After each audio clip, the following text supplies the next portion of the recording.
Hi there guys, and welcome to another Train Sim 2018 video.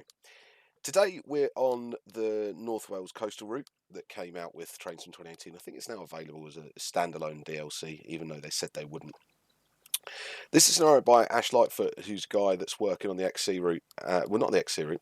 He's working on the new West Coast mainline route with Speedy Pete, who did the XC route.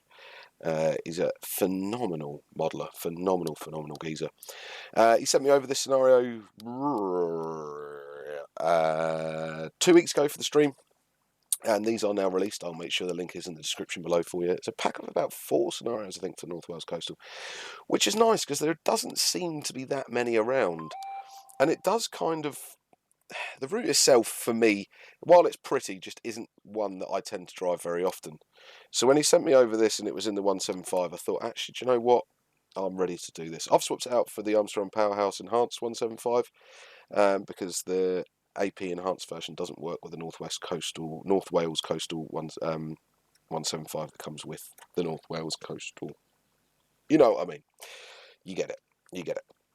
Okay, so morning driver, you just arrived with this train from Chester. Now you need to prepare the train for the journey to Manchester Piccadilly as far as Chester, departing here at 05:54. Please open the doors and allow passengers to board before departure. Whilst you set up your cab, don't forget to set the destination blind by not using Control Shift 5 and 6 because I've got the AP Enhanced one, so it'll be different. So let's get in and do that. Right, let's get my doors open. Let's get my master key on. Cancel my alerts, and then I want to do...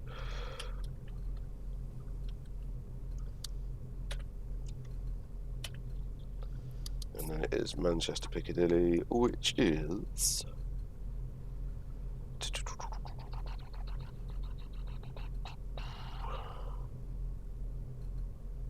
Not on there, or am I just not seeing it? Manchester Airport. Arcadian Piccadilly. Manchester Piccadilly 1134. So let's do that again.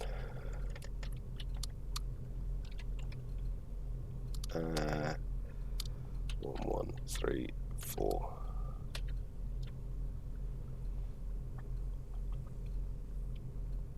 Manchester Piccadilly. Okay, headlights are on. Headlight night on. No, it's not what I want. Head day. Perfect. DRA is off. Instrument lights are on.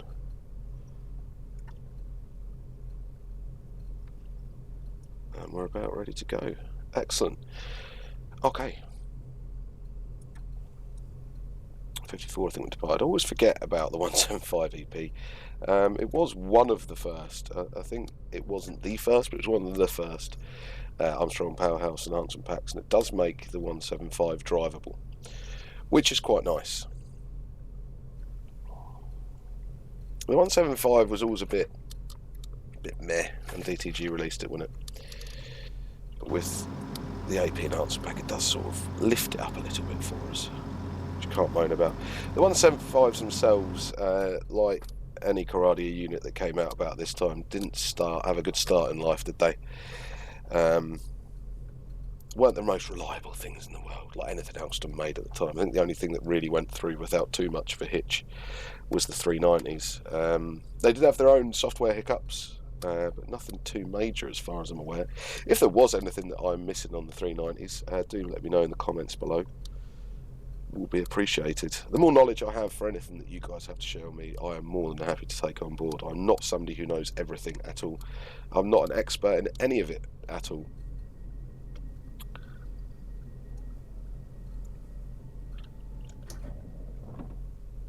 So the more the merrier for me.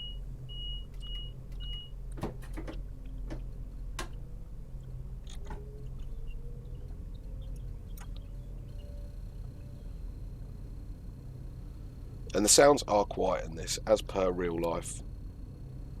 Me and Richard were actually talking about this when we were up recording the 37, and I was saying that it's sort of weird that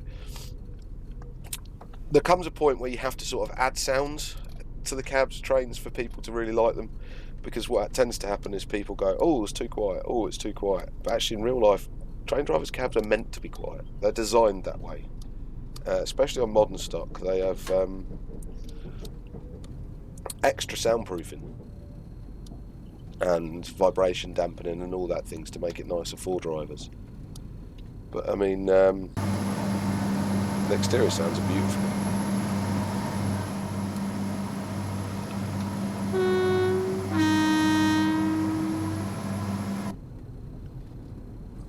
And the weather that this is set at on this route just does make it look stunning. Ash has really captured it. Sort of 5 to 6 in the morning. You've got very little traffic because it's 5 to 6 in the morning. And I just really get that feel of a really early summer's morning in this. I really enjoyed doing it on the stream.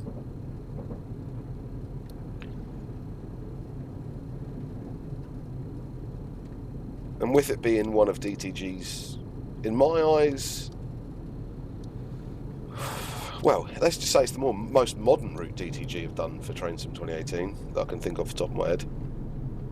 But saying that, we're now getting an updated Portsmouth direct line with Waterloo included for the first time in Train Sim. Well, not the first time in Train Sim. There was a freeware route that was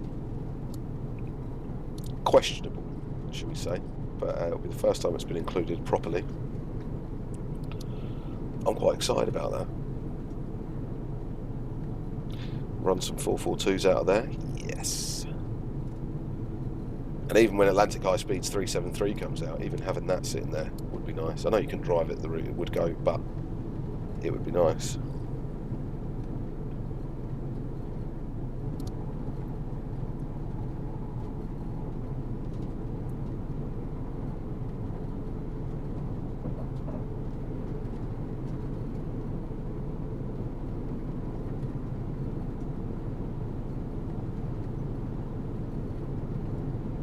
So even though the stock is good in this video, this is definitely going to be more of a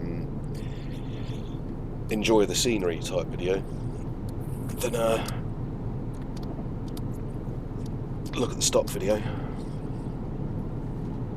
We're actually stopping at Golden Bay, aren't we?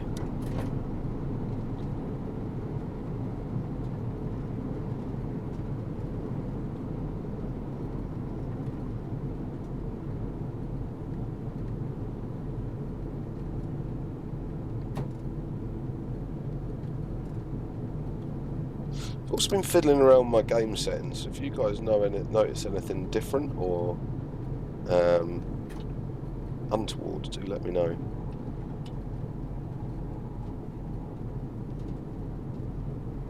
I mean, the odd little stutter, but nothing major. Nothing major at all, really. This will be my first long run with it.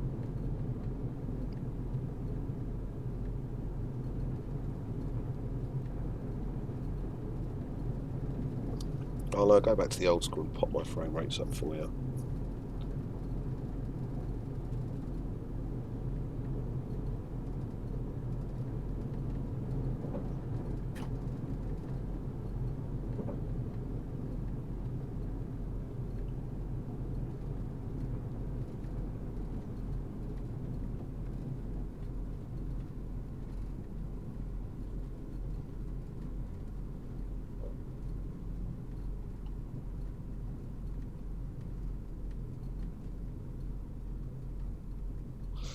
As you know, I don't know the route very well, so I won't be stopping at the right stop car markers. As per usual, that'd be too professional for me. We leave that sort of thing to the likes of PTG, who awesomely, now, I've been talking about doing a full run up the East Coast Main Line on a video for years. And I was in the actual scenarios for it. I'm being worked on as we speak. I did it on the stream. I did it live on the stream, but the scenarios were being upped and the AI improved for a video all the way up the East Coast Main Line. But with the release of the new VTEC pack, PTG's beat me to it. Oh, easy, guys. he's going to be doing it instead. So I'm not fussed. I'm not fussed. I quite look forward to watching it. What is going on with these people?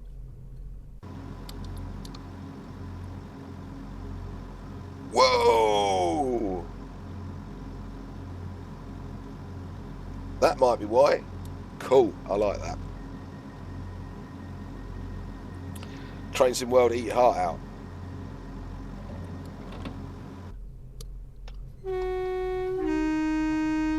Come on, move.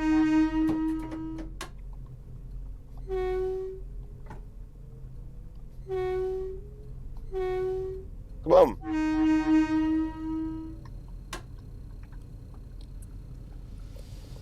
Busy bit of Colwyn Bay there.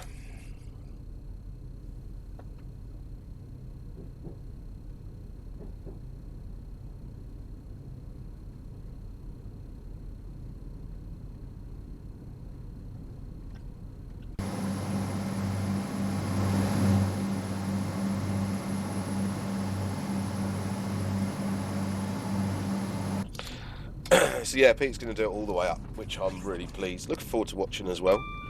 I might still do my own. I don't know yet. I don't know. I might use his route learning video and try and... No, I'm not even going to say that. I was going to say try and do it huddless. It was quite funny though, when he put it on Facebook, there was people going, yes, but that's not realistic. I was like, yeah? No, it's not. A driver doing King's Cross to Edinburgh. No, it's not. Of course, it's not realistic. Drivers change at either York or Newcastle, but this is Train Sim.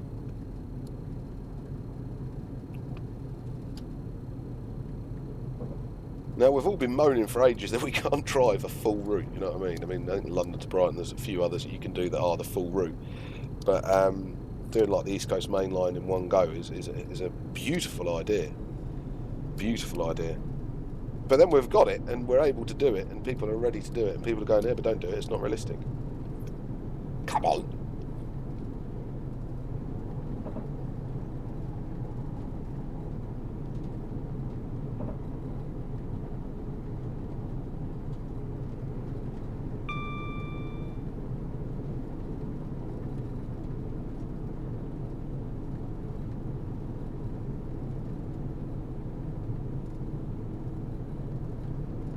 I love coming up to this tunnel.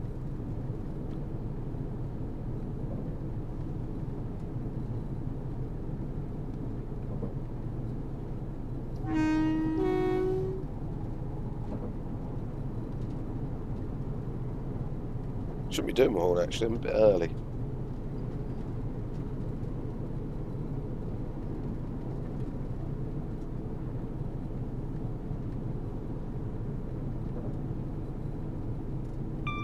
So yeah, in other news, there's an important announcement for Train Sim World coming on the 1st of June. So what's that? A couple of days away. What do I think it is? What do I hope it is where I'll start. I hope it is the software development kit, or the editor, is what I hope it is. What do I hope it's not? And sorry for those guys that are on Xbox, I hope it is not just another Xbox announcement. Which is what I think it will actually be. I spoke about this in my last video, didn't I? And I was saying how it'd be nice to see Train Sim 2018 done 64-bit, da da da da. And oh god, and that is kind of still what I would hope to see. I would hope to see them sort of just do a amalgamation of Train Simulator and Train Sim World. Put it in one launcher.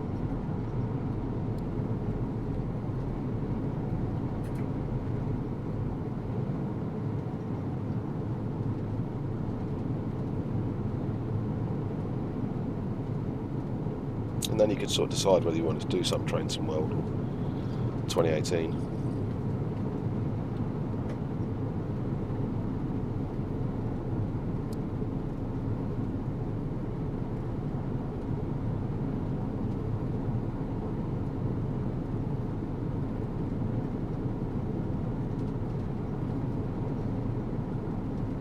could be the steam engine DLC for the WSR.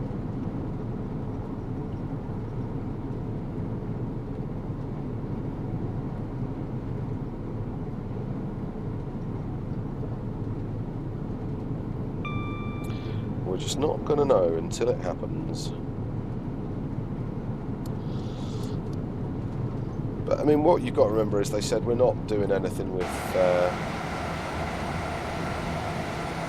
Train Sim Classic anymore, Train Sim X, that's it, it's done. And we're now getting whole new routes. I don't know if this is being done by a third party, I'm unsure. But it would be very cool if this is actually a DTG route.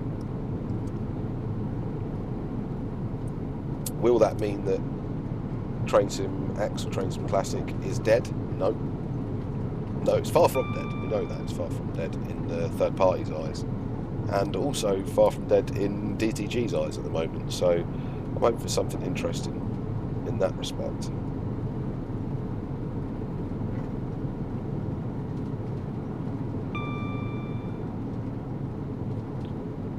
And the Portsmouth Direct Line, I mean, 6 years old, I think they said. So it's definitely due an upgrade. I mean, I don't mind them going back. I mean, we had the Woodhead route that was redone slightly. I don't mind them going back and updating some of the routes that we've had. That's fine. As long as it's the right price, I don't mind that. I don't mind that.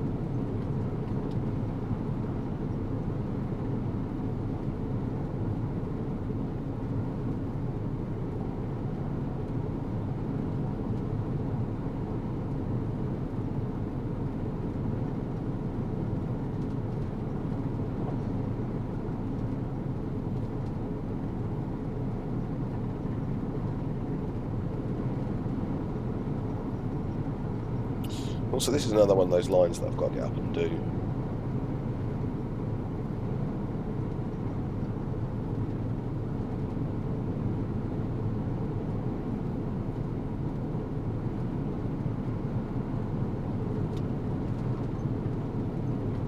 Oh, I've got a fly in here with me. So on stream the other day I had mozzies.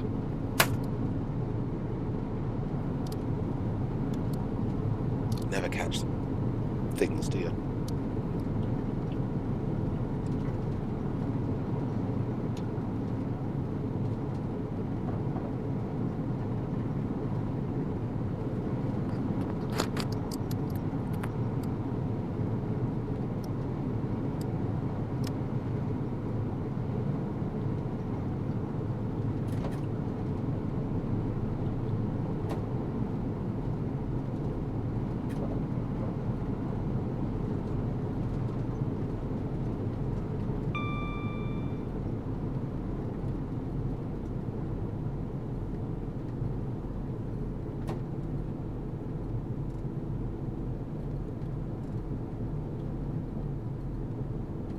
Very pretty.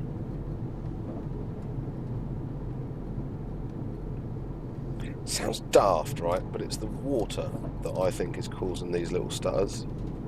I've actually lowered the water.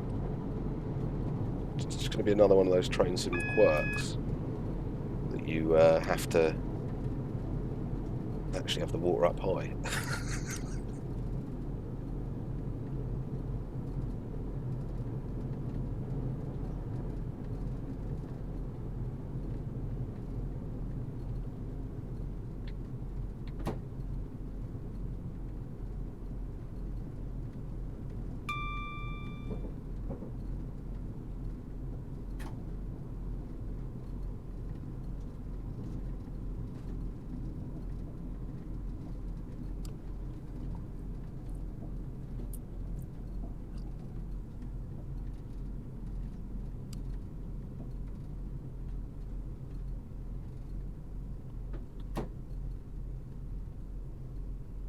This is a long old platform, isn't it?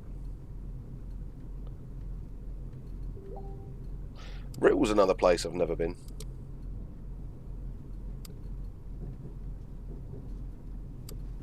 Not too much interest in going to Rill either. Really? got distracted. I should have stopped back there.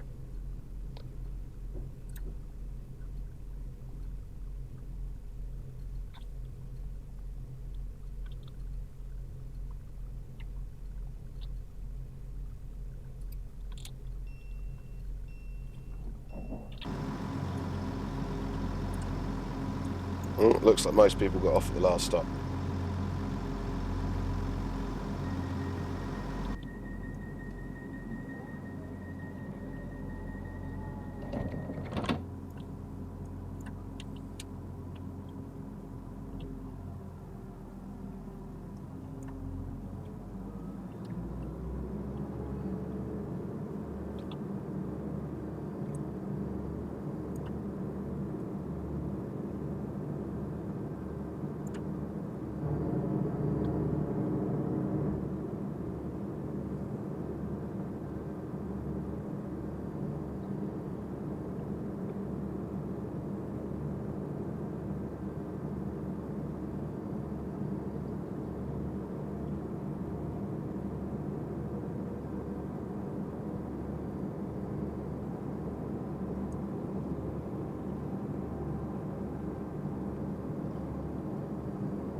So you can hear the sort of difference between the passenger view and that.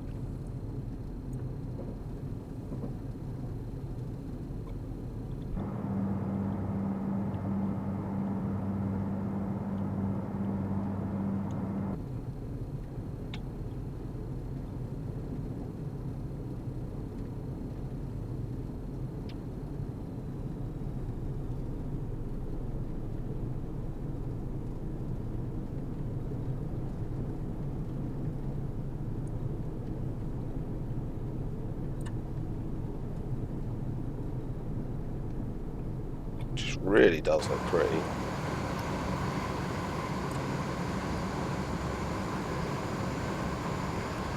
And I don't think that 175s are bad looking units. A lot of people find them aesthetically bland. I don't. I quite like them. It's strange. I don't know quite know what it is. I don't think it is about maybe the functionality of it, the more functional look of them.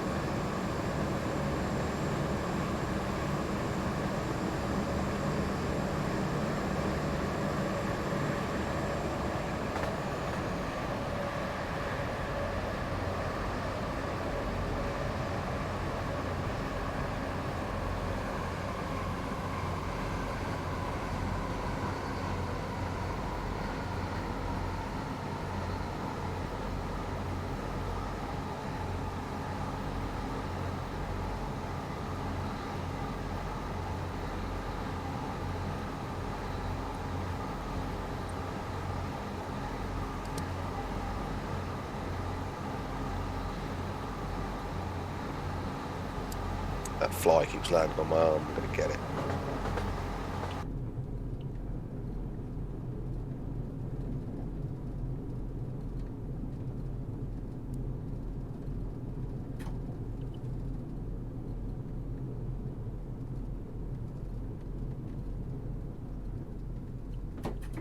It's weird. I try really hard. I very rarely eat in here. Like very rarely eat in here. Or do anything like that. There's plenty of beer about, but I don't. If I spill it, I tend to clear it up pretty quickly. Just to try and keep on top of things. Before I had this shed as my sort of gaming room, it was a shed. It's a very clean shed. It was shed and workshop more than anything. And I did have a little mouse, a little family of mice that lived in here. I didn't mind them, really. I don't really mind mice. I wouldn't want them in my kitchen or anything, but knowing that they lived in my shed didn't really bother me. But when they all left and I changed the shed round, I tried to keep on top of it because I knew if it did get them back, I wouldn't want them in here nibbling my cables.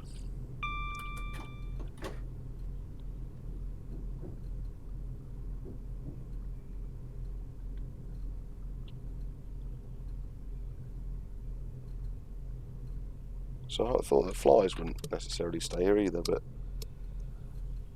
obviously one's found its way in and it's just going to sit there.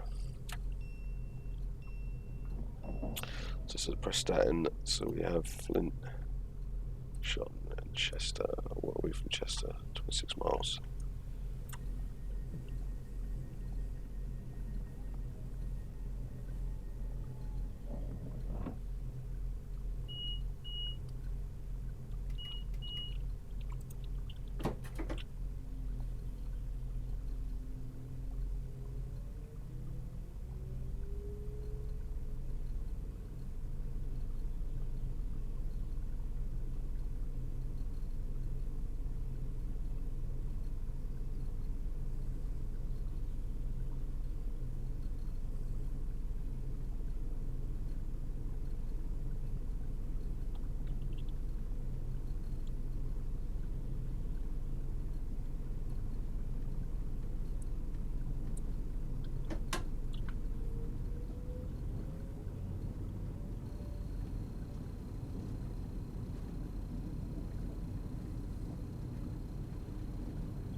I suppose these are third generation DMUs, aren't they?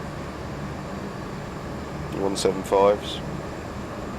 So does that mean we're up at fourth gen ones, with like the 172s and things like that, or we still class them as third gen? I really don't know.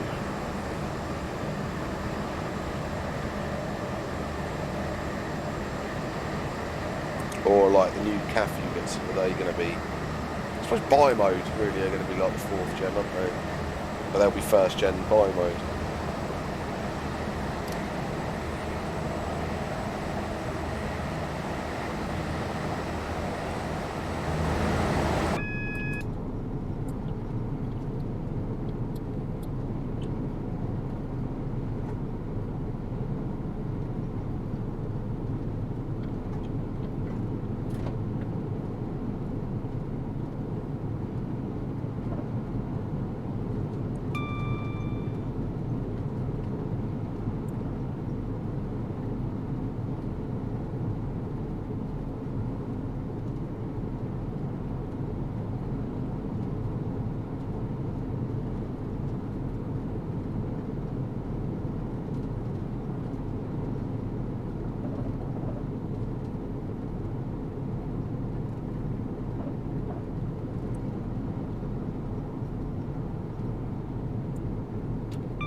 I mean, 3 generations of DMU.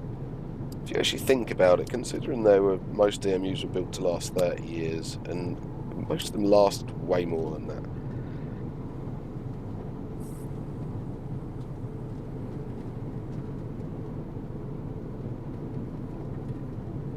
90 years worth. Well, that's a lot, really, isn't it? Because if we actually looked, diesel rail cars and diesel engines on trains have been around for 100 odd years. Yes, I keep thinking, I always think of 100 years ago still as 1900, where it really wasn't. 100 years ago was 1918. It was like the end of the First World War. So 120 years. It is the water that is causing this stuttering. That's really annoying.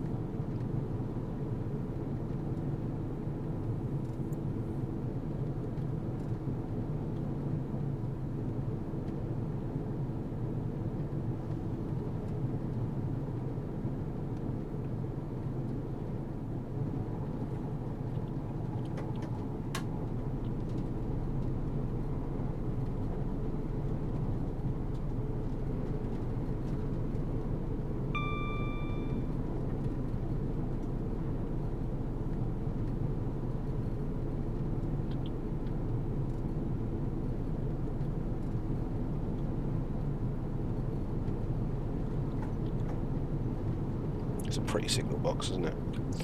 It's got a pretty little area. This sort of junctiony bit here, I quite like it. It's because I've put my water down to put levels.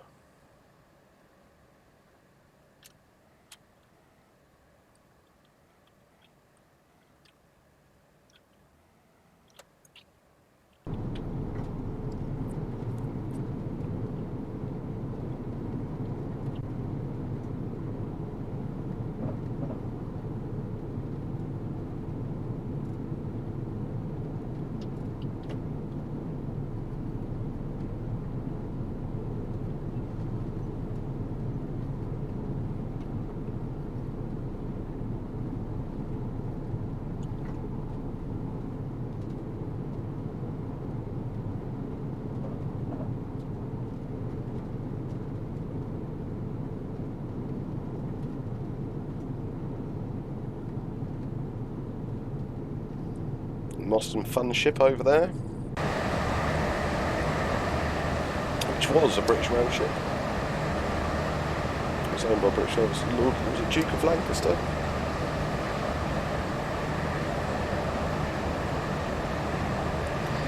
And that was also a treasure trove of really good condition 70s and 80s arcade machines that got removed a couple of years ago, actually.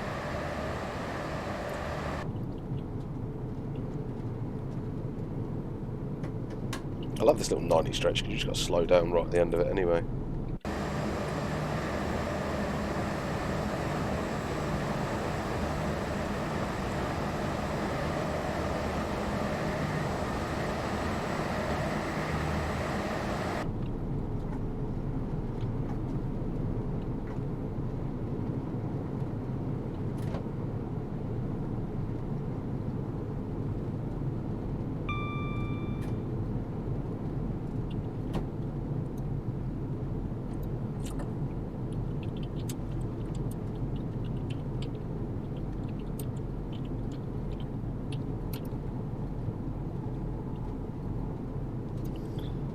Was a Duke of Lancaster. TSS Duke of Lancaster, turbine steamship. It's a railway passenger steamer ship that operated in Europe from 1956 to 1979. It's currently beached near Mostyn Docks on the River Dee, northeast Wales. Replaced an earlier 3,600 ton ship of the same name operated by the LMS between Heysham and Belfast. So how did it end up where it was? I thought I'd get out the Wikipedia page just to make sure I got my facts right on this. I've done quite a bit of reading about it, to be honest with you. I just find it quite fascinating. But Duke of Lancaster arrived in North Wales in August 1979 to start a new life as the Fun Ship. However, there were frequent legal battles with the councils and owners, and the business closed in 2004. They've continued to fight the case over the years and are still doing so, but unfortunately the ship has stood closed ever since. Despite a large amount of exterior paintwork covered in rust, the interior of the ship is in good condition and was featured in the 2011 series of BBC Two's Coast, which is where I first heard about it. In early 2012, several of the local arcade game collectors made a deal with Solitaire Liverpool Limited and were able to purchase most of the coin-operated machines that left inside the ship at the time. The Fun Ship closed, removing the games. At the time the Fun Ship closed, removing the games required use of cranes and other heavy lifting equipment. It's very cool.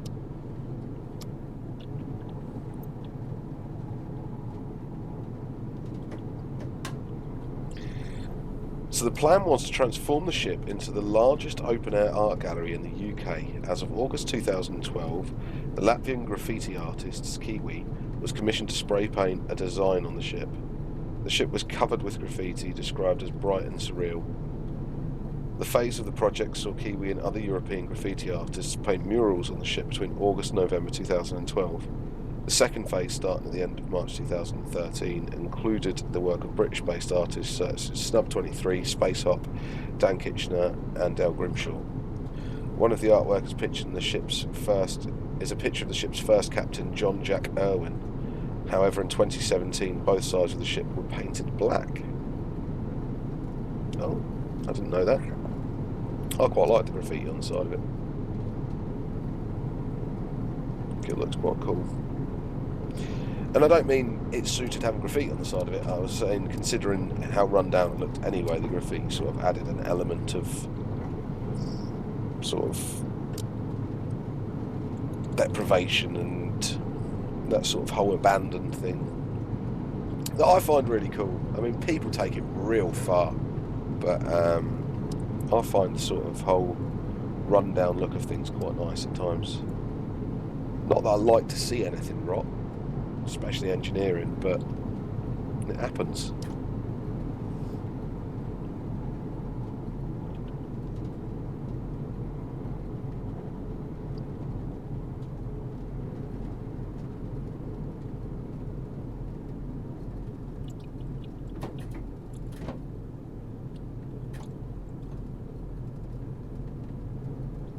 Oh, it's a 20.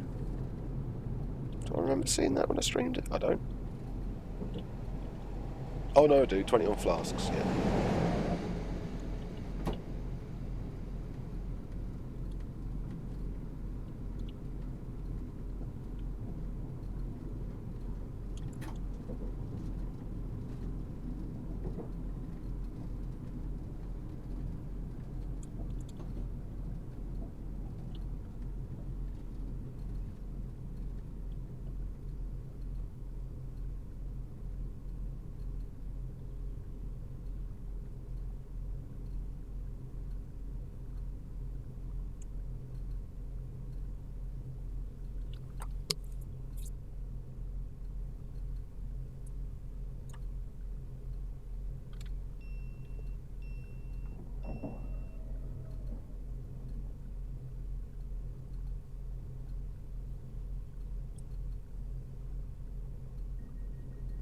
I do quite like the cabs of Alstom stuff.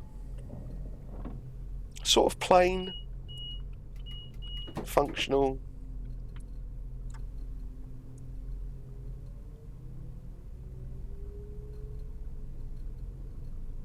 Don't know, they kind of are what they are, aren't they?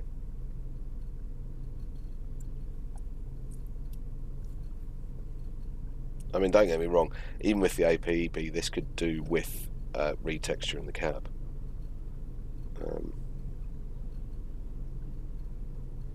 It's not the worst by any stretch of imagination, but it's not up to the likes of the latest Armstrong Powerhouse stuff, is it?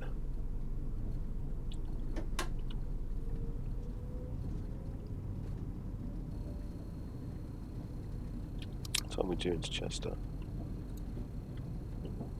Don't have times.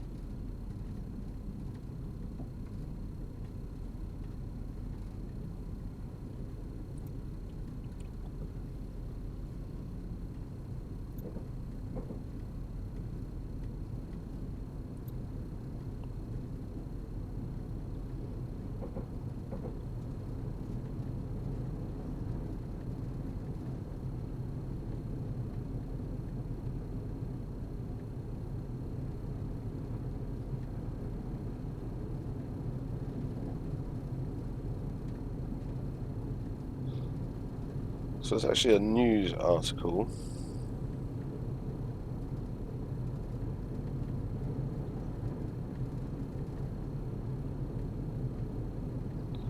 With some pictures of it in black.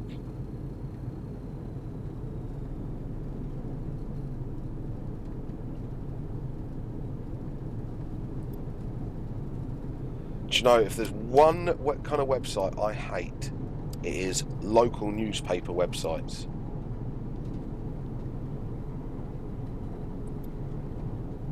They're always ropey. It's very black. It's very black. I'm hoping it's some sort of protective coating that might help with the rust.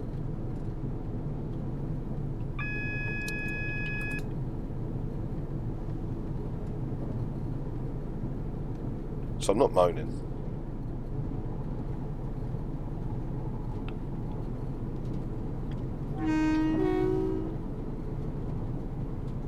It's just really weird seeing it just... I'm on the dailypost.co.uk website, and they've got a couple of pictures of it. There's a little video as well that just seems to be stills by the looks of it. Yeah.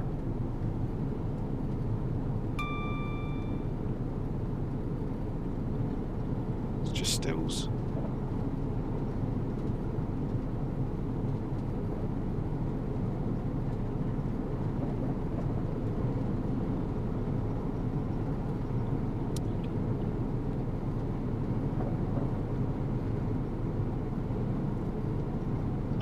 It's sad, but I mean the cost of keeping up with something like that must be enormous.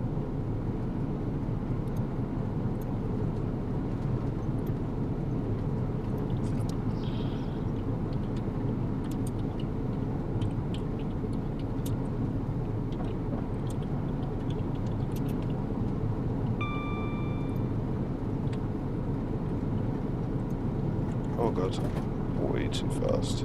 Up there, I should stop reading about a boat I don't have anything to do with. I think we all get a bit like that about something we think should be really preserved and everything like this, don't we? We get all a bit irate about things. Not irate. I suppose I just get sort of disappointed. But even though that was obviously saved for... well, not obviously. It was saved.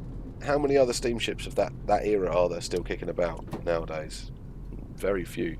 They've all ended up in Chittagong or Alang or Turkey, and you're probably drinking out of them or sailing on them in different other ways, or the brass and copper from them is probably in something else. They've all been recycled. So to see one actually fully preserved is quite nice, but A, it's on dry land, which I suppose has preserved it even better. But to keep up with the upkeep of it, they obviously went, right, we've got to turn it into something we can make some money out of, which I've got no problem with.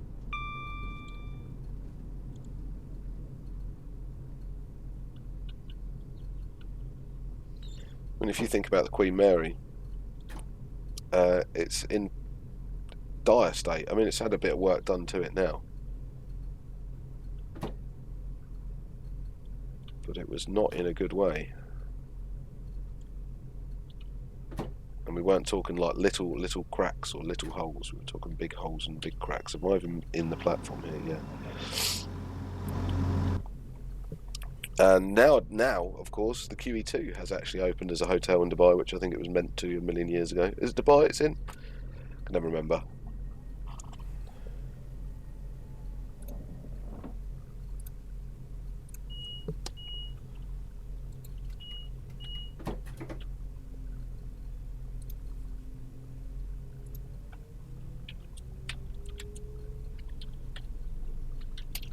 And I mean, the QE2 is a beautiful looking ship. Beautiful looking ship. Don't get me wrong, I love the Queen Mary as well. And the Queen Mary 2, the new Queen Mary as well, I love. Yeah, you can. It's a hotel now.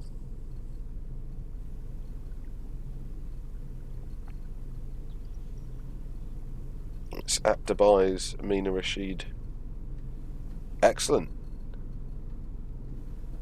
So there was a crew on board of this when it first went over that were actually really looking after it and running systems and making sure everything was working. And then they went on to a very much a skeleton crew of guys that didn't know the ship at all, and it was left a little bit in tatters.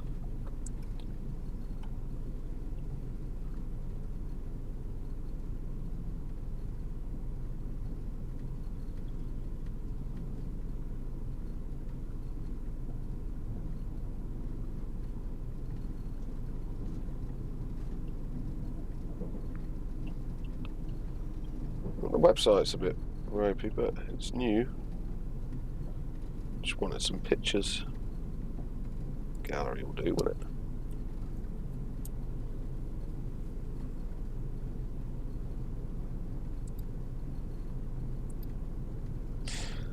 Rooms do look stunning. Oh, they've done a good job.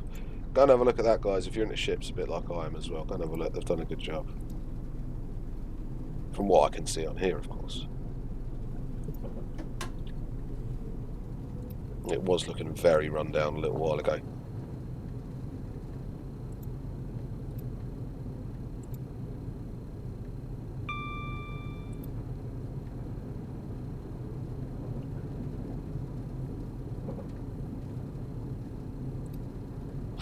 What sort of other things are you guys into? So see, I have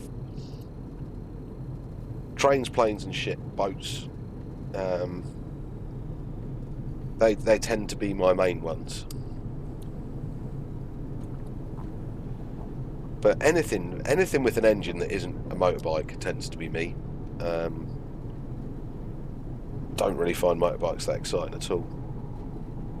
Just the way I am. I like the sound of some of them. I mean, I like cycling. It's one of my favourite things to do. It doesn't even have a bloody engine. In fact, actually, my bike is behind me today. Not that it usually is for recording.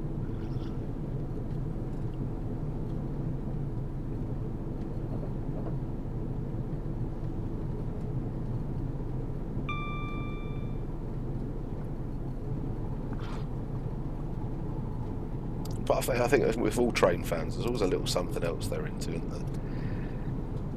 Whether it be signalling infrastructure, whether it be luggage carts, brute trolleys, you name it.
I also have a really big thing for high-speed ships. Catamarans, trimarans, you name it.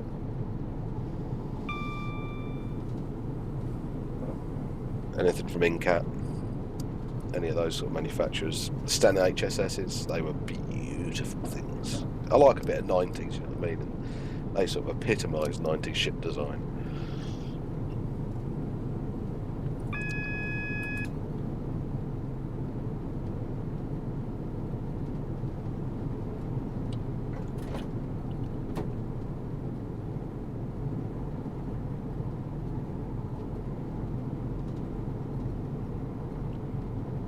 I mean, I remember going over to, where did we go that time?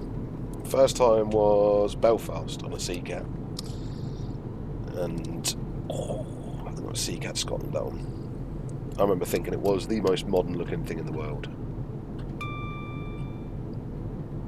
and then went over to Dunleary on the HSS. Whoa, stuttery hell. And then I had a step-grandparent that lived in Felixstowe as well. And you'd always see the HSSs go past on the way over to Holland. Magnificent looking things. Great big wedge-shaped monstrosities with loads of glass on them. Pretty, very pretty. And because my mate lives over in Jersey, I go over there quite a bit. And apart from the Liberation, which I don't actually like at all, the Rapide, the Vitesse, beautiful looking ships. I actually was on one of those way before it was doing the Jersey route, when it was Cherbourg. It did Portsmouth to Cherbourg, I think. And I think that was the Vitesse.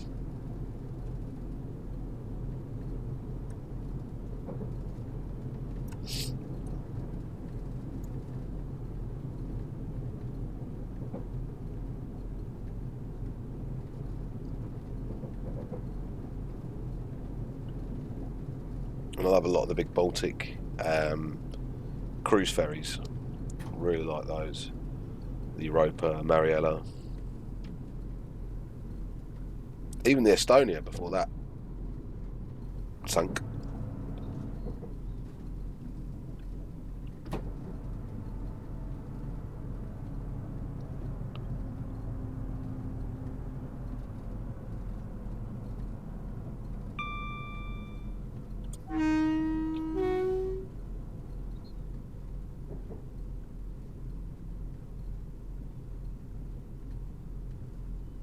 But yeah, it seems to be things that carry passengers that I quite like.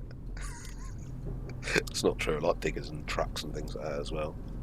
Tractors. As I said, anything with an engine really. But trains are my passion.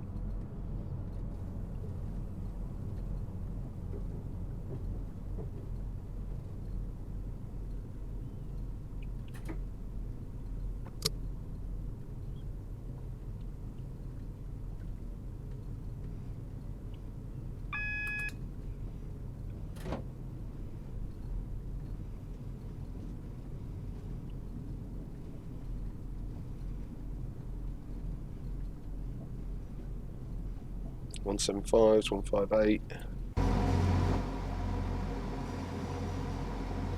2 158s, 2 175s.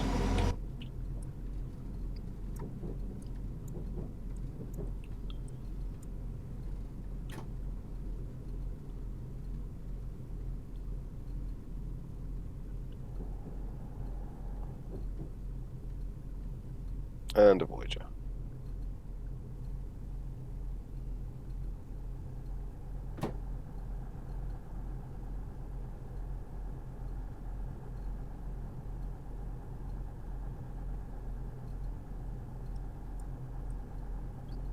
Oh, sorry, a Super Voyager. For those of you going to go, that's not a Voyager.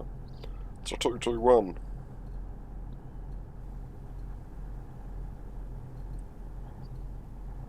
It is a 221.